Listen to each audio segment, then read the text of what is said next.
से मैं हूं आकाश न्यासी। गुजरात के इलाका जलापुर जट्टा में इंतहाई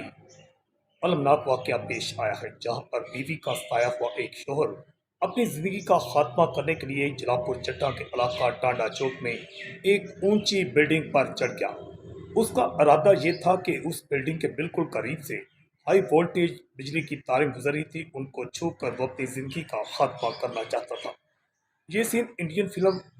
शोले की तरह का नजर आ रहा था, जिसकी इत्तला मिलते ही एसएचओ सिटी जलालपुर जट्टा शफकत भट्ट मां नफरी मौका पर पहुंच गए और फौरी तौर पर पुलिस नफरी दूसरी बिल्डिंग पर पहुंची,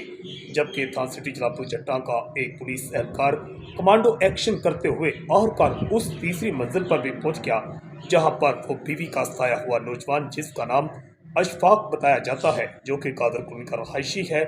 वहां पहुंच गया और उसने आखिरकार इंतहाई कमांडो एक्शन करते हुए उस शख्स को जिंदगी बचा ली, जो कि अपनी जिंदगी खत्म करने के दर पे था। एसएचओ सिटी जलालपुर चट्टा ने बताया कि ये नौजवान जो है कादर कॉलोनी का रहायशी है। इसका अपनी बीवी और भाइयों के साथ लड़ाई झगड़ा था, जिसके बायस वो दिल बर्दाश्ता हो गया और आखिरकार अपनी जिंदगी का खात्मा करने के लिए टांडा चौक में आकर एक तीसरी बिल्डिंग पर चढ़ गया। शहरियों की जानिब से एसएचओ सिटी जलालपुर जट्टा शफकत भट्ट और उनकी टीम को ज़बरदस्त अल्फाज में खराज तहसीन पेश किया जा रहा है, जबकि पुलिस एहलकारों को शीट्स भी दी गई हैं। ITN से मैं हूँ आकाश न्यासी।